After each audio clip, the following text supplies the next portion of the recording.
Thank you so much. Many thanks for this organization. So, yeah, this panel is actually discussing about space warfare and space deterrence and space dominations. Everybody's mentioning about that SSA and launch vehicles and all those things, but we have to consider how that in-orbit servicing has been important or ensure that dominance. How it is be useful for that in-orbit servicing. So Orbit is actually we are doing in-orbit refueling for these satellite life extensions and building a fuel station with a network of tanker satellites in different orbits. So recently, ISRO chief is announced India's aspiration to become a strong nation. That amount of size, its satellite fleet is not enough, and it should be increased 10 times what we have today. Shows that we have started our dominations, and also in next 5 years we are launching another 50 spy satellites in the period of 5 years, and lots of geosatellites also planned. The geosatellites will considerably enhance the communication capability of the Indian Army by providing mission critical and beyond the line of sight communication to troops and formation, as well as weapon and airborne platforms. For example, GSAT 7 is launched 2013, if I'm not wrong. It is actually Rukmini, it's for Indian Navy especially. So that launch cost for that satellite cost for that satellite is 185 crore, and for it is actually launched through French Guyana.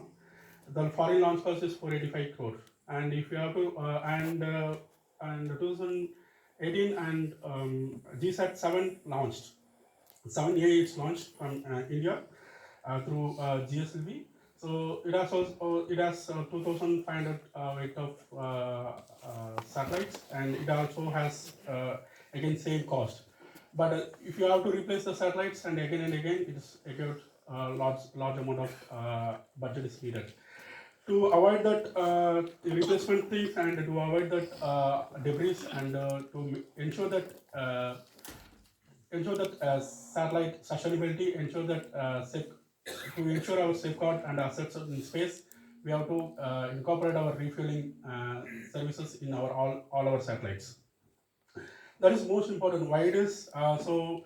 As everybody is mentioning, so debris maybe it will be a problem for deterrence, and so if you are using that in orbit refueling things, it will be avoid that definitely it will be avoid that debris generations, and it can be extend the life many years. For that, Orbitaid is developed proprietary docking and integrated docking and refilling mechanisms, which can dock any satellites and do the refilling for multiple propellants. And for that, what we are using the satellites now, it is we have to use it in different way. So the satellite is actually the geo satellites have less number of transponder and a huge number of it has a more fuel capacities. What Orbit is suggesting is actually you can reduce the fuel capacity, and we make that on demand fuel available in the space, and you can increase that transponder so that more communication can be happen and through one satellites without multiple instead of multiple satellites. So you can use that when you have the incorporate that refueling capacity, and you can do a number of maneuverabilities. It's not only that geo satellites can be only one position, and you can increase that. You can do that lots of maneuverability. So it is very much is important to incorporate not only the in-orbit refueling. To start with the in-orbit servicings, you have to be start with to work on that in-orbit servicing. You have to start with in-orbit refillings, and as we go for assembly and repair and maintenance. So this will ensure our dominance in space and enhance our capabilities. Thank you. Comments and recommendations and suggestions. So, as far as the space warfare, deterrence, and domination is concerned, catalog for space collision avoidance, creation of the catalog itself is an achievement. And whenever we start creation of a catalog, this will take a considerable time. Now, like it was spoken, it is difficult for a country to do it alone. So yes, obviously you have to collaborate with the like-minded nations, friendly foreign countries. But the creation of a space catalog to track the space objects is extremely important. For space safety, like I said in the beginning, there are so many space objects, so many spacecraft, so much of debris is there in space, and that too, whatever we read in the media is beyond 10 centimeters size, because the ability is to track more than 10 centimeters, although it is claimed that Americans have capability to track 5 centimeters. So if those are the space objects, we know what is happening to the mega constellations, how they are getting hit by the debris, how the International Space Station, if you stay in touch with the space news, if I'm not wrong, it was on 13 November when the International Space Station has to be maneuvered by 3,000 feet higher to avoid space debris, and there are many related news articles as far as debris is concerned. So we work on to the collision avoidance, conjunction analysis, and collision avoidance to ensure safety of our assets, which is extremely important, and hence for the safety itself, if nothing else, space situation awareness. Number of constellations coming up, it was spoken, whether it is Starlink, whether it is GW59, thousands of satellites in primarily in LEO and MEO constellations. Space deterrence, level of deterrence, enabled war and space denial war. I think a very interesting topic that was brought out. How space has enabled the operations and how the denial of these services is going to affect us. So space enabling versus space denial.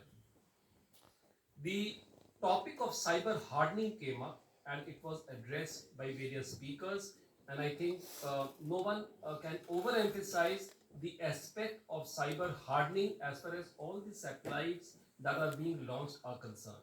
So I think that is something that all of us understand. Another interesting thing that came up in the discussion is space escalation matrix.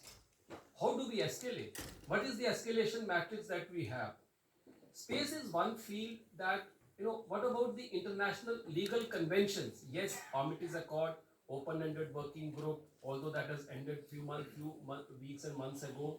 But what about the various legal conventions? And I come back to basic question of space escalation. So space escalation matrix is something, interestingly it came up.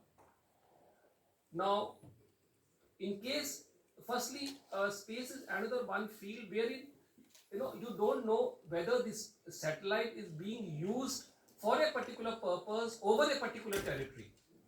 There is no sovereignty. There is no geographical sovereignty as far as any satellite is concerned. It is by mere orbital dynamics. It has to go over whether it is SSPO or whether it is an inclined orbit. While legally an aircraft cannot fly over any territory as during operations, but no one can prevent a satellite from flying over another territory, because satellite has to fly because of its mere orbital dynamics.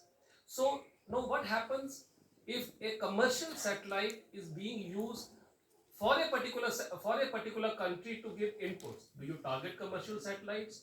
Do you raise the escalation matrix? So these are very interesting questions that, once you go through the various conflicts that are happening around the globe, these interesting thoughts come to us, and I think we, a mix of academia and professionals, we need to take it on.